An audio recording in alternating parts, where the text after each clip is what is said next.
नमस्कार।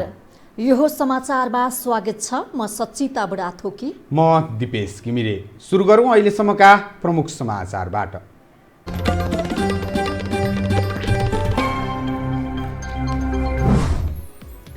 लकडाउन पालना र सीमा सुरक्षामा ध्यान दिन मुख्यमन्त्रीलाई प्रधानमन्त्री ओलीको निर्देशन। कोरोना नियन्त्रणका लागि छुट्टै संयन्त्र नचाहिने तर्क। एक साथ यता कोरोनाका नयाँ संक्रमित फेला नपरेको स्वास्थ्य मन्त्रालयको दाबी। 24 घण्टामा 5 जना रेड जोनमा परेको जानकारी।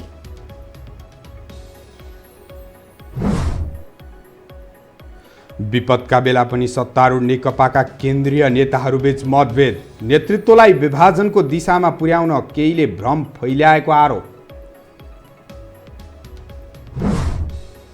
कोरोना भाइरसको औषधिको प्रारम्भिक परीक्षणले देखायो उत्साहजनक नतिजा। 53 जनामा गरिएको परीक्षण सकारात्मक।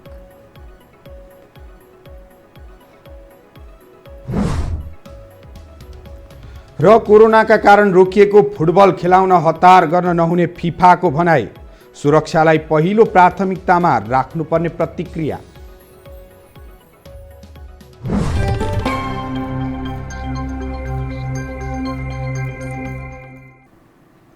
अब समाचार विस्तारमा। प्रधानमन्त्री केपी शर्मा ओलीले कोरोना संक्रमण नियन्त्रण र रोकथामको काम अझ प्रभावकारी बनाउन साथै प्रदेशका मुख्यमन्त्रीलाई निर्देशन दिनुभएको छ। सिंहदरबारको एक्सन रुमबाट आज प्रधानमन्त्री ओलीले भिडियो कन्फरेन्स मार्फत साथै मुख्यमन्त्रीसँग स्थानीय तह र प्रदेशहरूमा भइरहेका कामको जानकारी लिनुभएको हो। यस क्रममा मुख्यमन्त्रीहरूले आफ्नो प्रदेशमा भएका प्रयासबारे जानकारी गराएको प्रधानमन्त्री ओलीका प्रेस सल्लाहकार सूर्य थापाले जानकारी दिनुभएको छ। प्रधानमन्त्रीले अहिले भइराखेका प्रयास समन्वयात्मक ढङ्गले अझ प्रभावकारी बनाउनु पर्नेमा जोड दिनुभएको उहाँको भनाइ छ। प्रयासहरू समन्वयात्मक ढङ्गले अझ प्रभावकारी बनाउनु पर्नेमा जोड दिनुभएको छ। उहाँले सिमानामा अझ कडाइ गरिने, लकडाउनलाई निरन्तरता दिइने र सङ्क्रमणको खतरालाई कुनै पनि भावुक कुराहरू गरेर लापरवाही नगरिने कुरामा मुख्यमन्त्रीज्यूहरूलाई स्पष्ट हुन आग्रह गर्नुभएको छ। प्रधानमन्त्री ओलीले सीमा नाकामा कडाई, लकडाउनको निरन्तरता र सङ्क्रमणको खतरामा लापरवाही नगर्ने विषयमा मुख्यमन्त्रीहरूलाई स्पष्ट हुन पनि आग्रह गर्नुभएको थियो। यस्तै नागरिकमा मनोवैज्ञानिक त्रास हुन नदिन ध्यान दिनुपर्ने, क्वारेन्टाइनको व्यवस्था गर्नुपर्नेमा उहाँले जोड दिनुभएको थियो। सरकारहरूले ध्यान दिनुपर्ने, क्वारेन्टाइनमा बस्ने कुरालाई चाहिँ हेलचक्राइको विषय नगरेर अनिवार्य गर्नुपर्ने, क्वारेन्टाइनमा नबसेकाहरूलाई अनिवार्य क्वारेन्टाइनमा राख्नुपर्ने र त्यस निम्ति चाहिँ सबै तहका सरकारहरूले योजनाबद्ध रूपमा काम गर्नुपर्नेमा पनि उहाँले जोड दिनुभएको छ। भिडियो कन्फरेन्समा सबै प्रदेशका मुख्यमन्त्रीले अत्यावश्यक पूर्वाधार बढाउन केन्द्र सरकारले जोड दिनुपर्ने धारणा राखेका थिए। यस्तै छिमेकी मुलुक भारतमा सङ्क्रमणको खतरा बढिरहेकाले लकडाउनको अवस्थालाई कायम राख्नुपर्नेमा जोड दिएका थिए।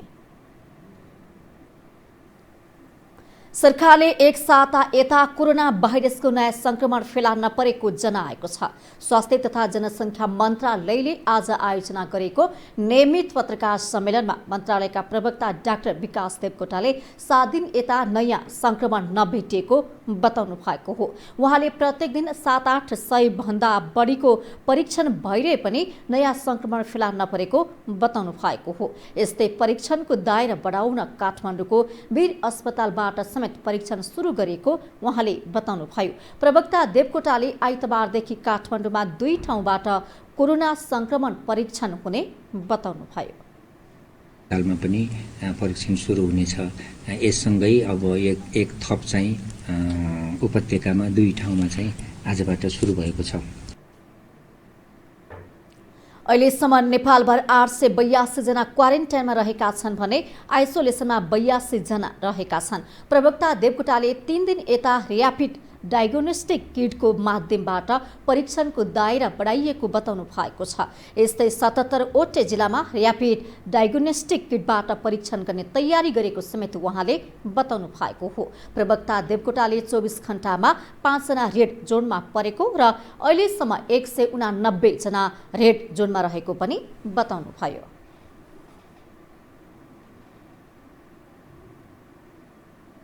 अब बाँकी समाचार। सत्तारूढ नेपाल कम्युनिस्ट पार्टी नेकपाका अध्यक्ष द्वयबीचको आन्तरिक विवाद यति बेला सतहमै देखिन थालेको छ। लकडाउनका समयमा सरकारले सर्वदलीय संयन्त्र बनाएर अघि बढ्नुपर्ने भन्दै अध्यक्ष पुष्पकमल दाहालले गरेको टिप्पणीमा मत विभाजन भएपछि विवाद चुलिएको हो। कोरोना भाइरस नियन्त्रणका लागि सरकारले उच्चस्तरीय सतर्कता अपनाउन नसकेको विषयमा नेकपाकै केन्द्रीय नेताहरूबीच मतभेद देखिन थालेको छ।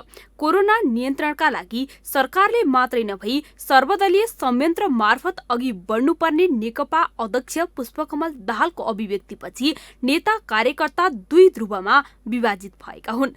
तर नेकपाका अध्यक्ष एवं प्रधानमन्त्री केपी ओलीका प्रेस सल्लाहकार समेत रहेका नेता सूर्य थापा भने अध्यक्षहरूबीच कुनै विवाद नभएको, बरु पार्टी भित्रकै केही व्यक्तिहरूले भ्रमात्मक प्रचार गरिरहेको दावी गर्छन्।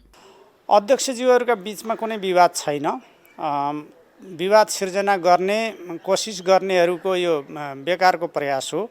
उहाँको एउटा अन्तर्वार्ताका सन्दर्भमा र त्यसमा उच्चस्तरीय बेग्लै संयन्त्र चाहियो भन्ने सन्दर्भमा गर्नुभएको टिप्पणीका बारेमा बाँडिनु पनि म आवश्यक देख्दिनँ। अहिले सरकार नै उच्चस्तरीय संयन्त्र हो, सरकारले बनाएको संयन्त्र नै उच्चस्तरीय संयन्त्र हो। नेकपा नेतृत्वलाई विभाजनको दिशामा पुर्याउन अग्रसर केही व्यक्तिहरूले भ्रम फैल्याए पनि अध्यक्ष द्वयबीचको सहमतिमै पार्टी र सरकार सञ्चालन भएको नेता थापाको दावी छ।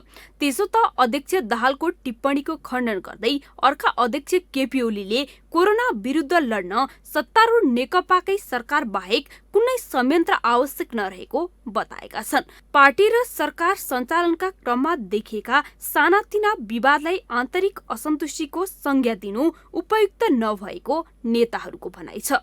अनि आफूलाई विभिन्न कारणबाट पूर्व एमालेको वा पूर्व माओवादीको भावनात्मक मनोविज्ञानलाई चाहिँ पक्रन कसैले खोजेको त हुन सक्ला कसैले, तर म पूर्व एमाले र पूर्व माओवादी देख्दिनँ। हाम्रो पार्टीभित्र म के देख्छु भने दुईटा प्रवृत्ति छ। पार्टी एकतालाई हर हालतमा मजबुत बनाइन्छ।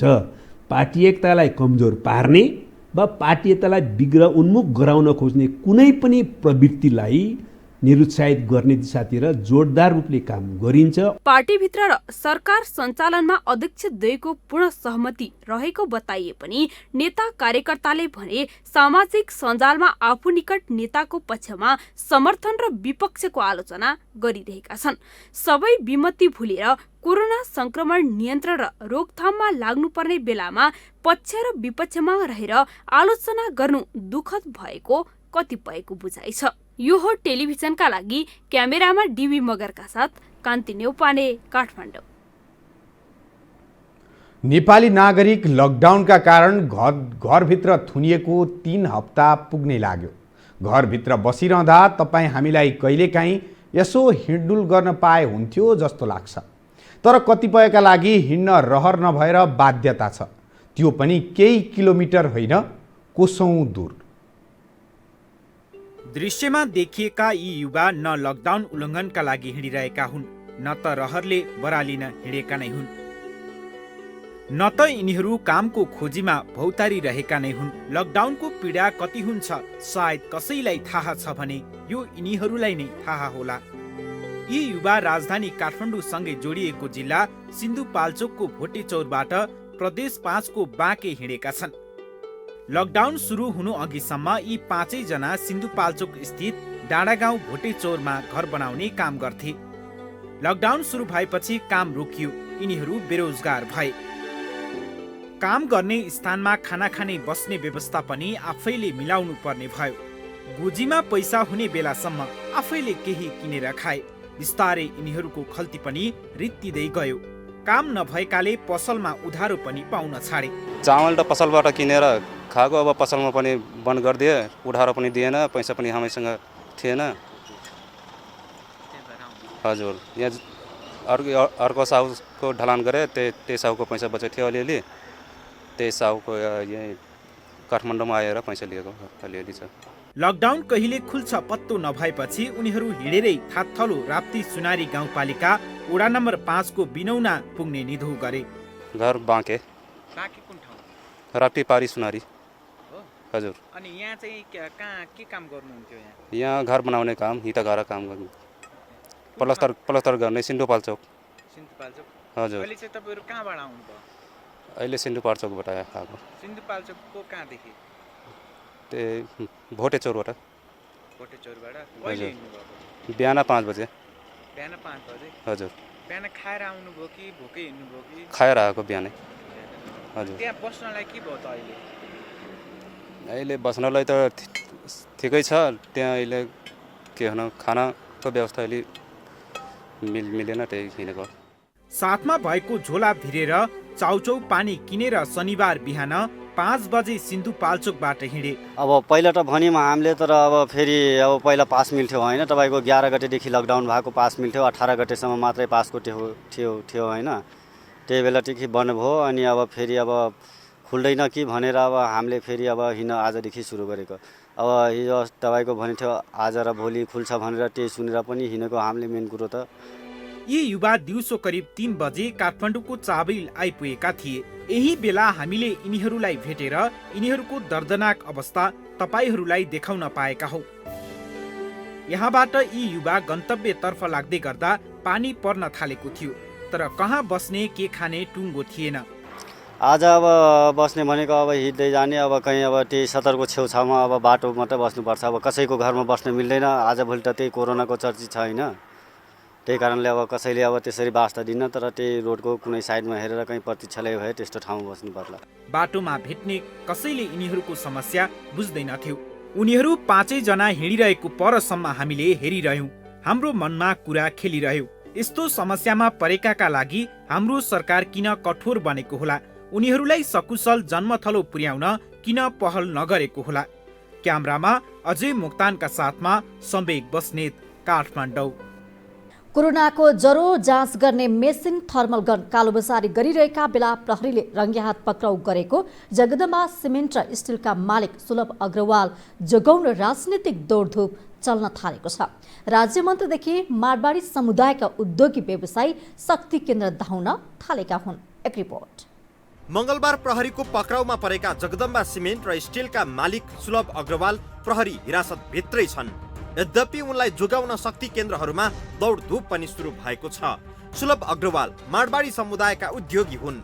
यसै समुदायका उद्योगी एवं हालका उद्योग वाणिज्य तथा आपूर्ति राज्य मन्त्री मोतीलाल दुग्गडदेखि उद्योगीहरू अहिले प्रहरीको उच्च अधिकारीहरू सहित प्रधानमन्त्री केपी शर्मा ओली सम्मलाई छुटाउन दबाव सिर्जना गरिरहेका छन्। प्रहरीले उनलाई कालो बजारी ऐन अन्तर्गत मुद्दा चलाउने तयारी भइरहेको बेला छुटकारा मिलाउन शक्ति केन्द्रहरूको दौडधुप सुरु भएको हो। यद्यपि स्रोतका अनुसार राज्य मन्त्री दुग्गडलाई प्रधानमन्त्री ओलीले संकटमा कालोबजारी गर्नेलाई छुटाउने प्रस्ताव लिएर नआउन चेतावनी दिएका थिए। यसबारे राज्य मन्त्री दुग्गडसँग बुझ्दा उनले अग्रवाल पक्राउ परेका बारे जानकारी गराउनु र छुटाउन दबाब दिनु फरक विषय भएको भन्दै तर्किए। राज्य मन्त्री दुग्गडले अग्रवाल छुटाउन आफूले प्रधानमन्त्री ओलीलाई नभनेको र जानकारी गराएको दावी गरे। तपाईले हतोत्साहित गर्नुपर्छ, निरुत्साहित गर्नुपर्छ, त्यस्ता कामहरूको पक्षमा लाग्नु हुँदैन भनेर स्पष्ट रूपमा निर्देशन दिने प्रधानमन्त्रीजीको अगाडि गएर हामीले बोल्ने हिम्मत हुन सक्छ। हामीले भन्न सक्छौँ त्यो फलानु मान्छेले कालोबजारी गरेछ त्यसलाई छुटाइदिनुहोस् भनेर हामी भन्न सक्छौँ। यो वायत कुराहरू हो, यो कुरामा कुनै सत्य तथ्य छैन। तर अग्रवाललाई जेल नहाल्ने र तत्काल रिहाईको माग गर्दै नेकपाबाट राज्य मन्त्री बनेका दुग्गडले लबिङ गरिरहेको स्रोतको दावी छ। यसबारे थप पुष्टि गर्दै नेकपा नेता भीम रावलले संकटको घडीमा कालोबजारी गर्ने जघन्य अपराधमा संलग्न व्यक्तिलाई मात्रै नभई जोगाउन लबिङ गर्ने मन्त्रीलाई नै पद मुक्त गरिनुपर्ने बताए।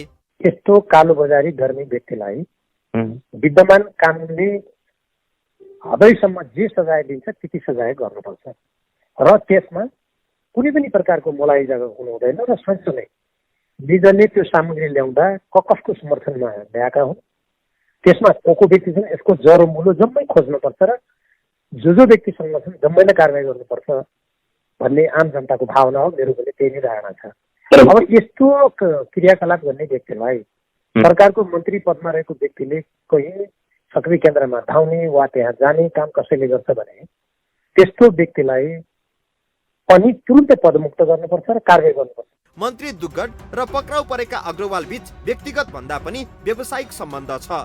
समुदायका हिसाबले समेत उनीहरू एउटै माडवाडी समुदायको भएकाले पदमा भएका बेला दुग्गडले शक्तिको दुरुपयोग गर्न खोजेका हुन् भने त्यो दुग्गडको मन्त्री पदकै लागि जोखिम हुन सक्छ। असाधारण परिस्थितिका बेला जनतालाई लुट्ने चाहे ती मन्त्री हुन् या व्यवसायी कानुन बमोजिम दण्डित गरिनु पर्दछ। विक्रम श्रेष्ठ, काठमाडौँ। सरकारले अख्तियार गरेको लकडाउनको समयमा ब्लड बैंक तथा विभिन्न अस्पतालहरूमा नै रगत अभाव देखिन थालेको छ। ब्लड अभाव देखिन थालेपछि काठमाडौँ पुरानो सिनामङ्गलका स्थानीय युवाहरूले रक्तदान गरेका छन्। एक रिपोर्ट। अहिले आकस्मिक उपचार गर्ने र विभिन्न रोगहरूको शल्यक्रियाका लागि अत्यावश्यक रगतको अभाव देखिन सुरु भएको छ। रगतको अभावमा विभिन्न अस्पतालहरूका बिरामीहरू र उनका आफन्तहरू समस्यामा पर्न थालेको खबरहरू आउन थालेका छन्। लकडाउनको अवस्थामा तत्काल रगत उपलब्ध हुने सम्भावना कम हुने हुँदा युवाहरू सामाजिक सेवामा खटिएका हुन्। यहाँका युवाहरूले आयोजना गरेको रक्तदान कार्यक्रममा सामाजिक क्षेत्रमा क्रियाशील विभिन्न व्यक्तिहरूले रक्तदान गरे। अब हामी त ठाउँमै छौँ नि त, टाढा टाढाबाट अब कतिलाई हस्पिटलहरूमा अब अहिले यस्तो स्थितिमा त गाह्रो छ नि त ब्लड पाउनलाई। आफ्नै एरियामा अब यो क्याम्प राख्नु भएको छ, त्यही भएर नजिक भएको भएर आएको दिनलाई। यो पटक लगभग 6-7 पटक भयो यो ब्लड डोनेसन गरेको होइन। यस्तो ब्लकेटको बेलामा चाहिँ तपाईँको कति मान्छेहरूलाई चाहिँ अति आवश्यक पर्न सक्छ यो रगत। त्यो यो कसैले अब गएर दिन नि नसक्ने होइन र चाहिने भएर मान्छेले पाउन पनि गाह्रो हुने भएर अहिले दिँदाखेरि ब्लड ब्याङ्कलाई पनि रगत चाहिरहेको भन्ने थाहा भएर दिएको। हामीलाई आज यो राज्यमा यस्तो विषम परिस्थिति परिरहेको छ। यो विषम परिस्थितिमा हाहाकार, रगतको हाहाकार मचिएको भन्ने ठाउँ ठाउँबाट हामीलाई आयो र हामीले प्रहरीको समन्वयमा र यो लालुपाते पोलिक्लिनिकको सहयोगमा आज केही भयो नि राज्यलाई सहयोग गरौँ र ब्लड हाहाकार, यो जुन रगतको हाहाकार मचिएको छ त्यसलाई केही भए पनि केही हदमा हामीले पनि सहयोग गर्न सक्छौँ भनेर यो हामीले आज रक्तदान कार्यक्रम आयोजना गरेका हौँ। करिब 50 जना व्यक्तिले रक्तदान गरेको आयोजक संस्था पुरानो सिनामङ्गल युवा क्लबले जानकारी दिएको छ। रक्तदानसँगै क्लबले प्रहरीलाई 4 थान पिपिई पनि उपलब्ध गराएको छ।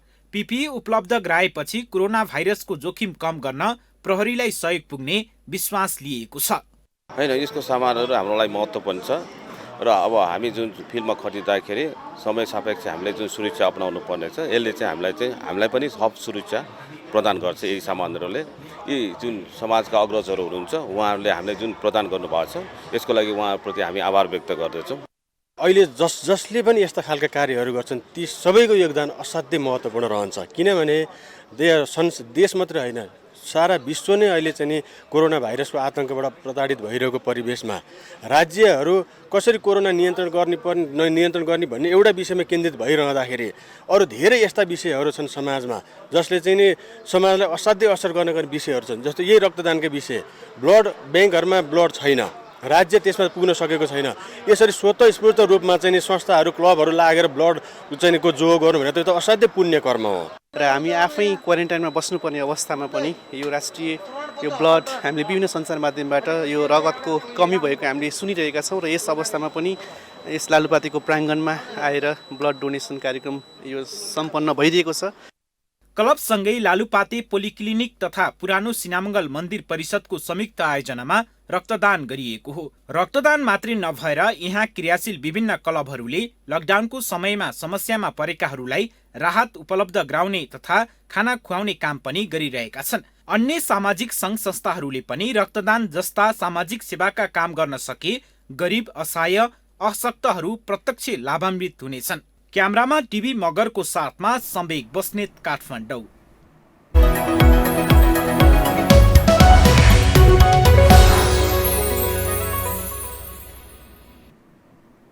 कोरोना भाइरस संक्रमित बिरामीहरूमा गरिएको एउटा औषधिको प्रारम्भिक परीक्षणले उत्साहजनक नतिजा देखाएको विवरण सार्वजनिक गरिएको छ। अमेरिकी औषधि निर्माण कम्पनी गिलियड साइन्सका अनुसार 53 जना बिरामीमा गरिएको परीक्षणले सकारात्मक परिणाम दिएको हो। उनीहरूलाई भाइरस विरुद्ध प्रयोग गर्ने गरिएको रेमडेसिभिर नामको औषधि दिइएको थियो। उनीहरूमध्ये 2/3 यसले फाइदा गरेको बताइएको छ। परीक्षणमा सहभागी 30 बिरामीमध्ये 17 जनालाई यो औषधि दिएपछि उनीहरूको अवस्थामा सुधार भएको थियो र उनीहरूलाई सास फेर्न सहज बनाउने भेन्टिलेटरबाट निकालिएको थियो। त्यो अध्ययनमा सहभागी वैज्ञानिकहरूले परीक्षणको परिणामलाई सुखद र आशायुक्त भनेका छन्, तर उनीहरूले थप अध्ययन र तथ्याङ्क उपलब्ध भएपछि मात्र सही निष्कर्षमा पुग्न सकिने बताएका छन्। खेल समाचार सँगै हामी यो समाचारको अन्त्यमा आइपुगेका छौं। बिदा हुन अघि प्रमुख समाचार पुनः एकपटक।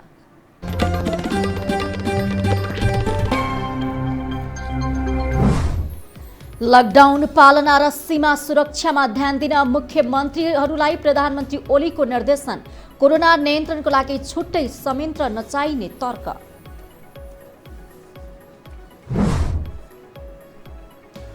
एक साता यता कोरोनाका नयाँ संक्रमित फेला नपरेको स्वास्थ्य मन्त्रालयको दावी। 24 घण्टामा 5 जना रेड जोनमा परेको जानकारी। विपदका बेला पनि सत्तारूढ नेकपाका केन्द्रीय नेताहरूबीच मतभेद। नेतृत्वलाई विभाजनको दिशामा पुर्याउन केहीले भ्रम फैलाएको आरोप।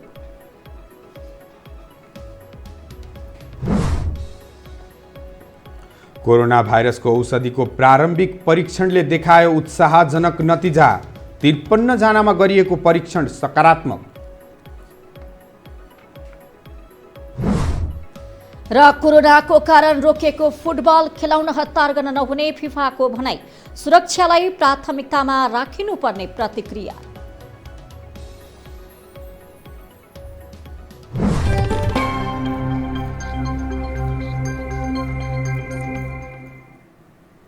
हवस् त यो हो समाचार अहिलेलाई सकियो। समाचार बुलेटिनका साथै यो टेलिभिजनका सम्पूर्ण कार्यक्रम यो हो खबर.com, युट्युब र फेसबुकमा पनि पढ्न र हेर्न सक्नुहुनेछ। मोबाइलमा यो हो टिभी एप डाउनलोड गरी हामीलाई प्रत्यक्ष हेर्न सक्नुहुनेछ। तथ्यसहितको निष्पक्ष समाचारका लागि यो हो टेलिभिजन हेर्दै गर्नुहोला। नमस्कार।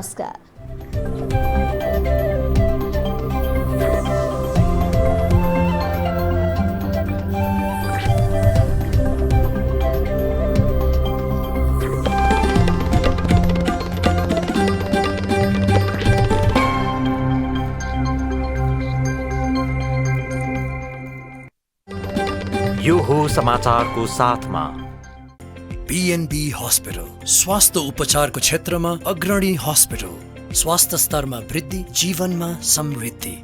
Gwarku, Lalitpur. If you have any sort of health issues, do visit Norvik International Hospital, Thapa Thali.